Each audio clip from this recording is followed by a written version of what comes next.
Quick reading for March the 27th to March the 28th, a Cancer.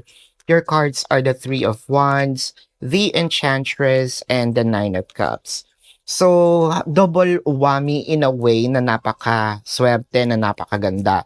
Kasi the Enchantress signifies that you have all the tools to make things happen.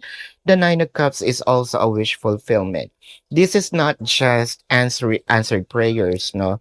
But I feel like parang the universe are aligning, no, orchestrating to make things work, whether this is career, financial, um romantic, para kasing may mga bagay tayong pinagpasensyahan, hinabaan natin yung PC natin, parang sinabi natin mangyayari ang mangyayari.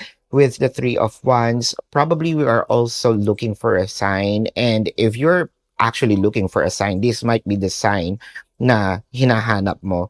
Kasi you want to give birth to a new idea, you want to give birth to a new experience, and it kind of make me feel that it requires a little bit of an action to coming from you. Pero nakikita natin dito yung bunga, yung harvest, no? So this is your quick reading for March the 27th to March the 28th, Cancer. My name is Daphne, but spirit calls me back.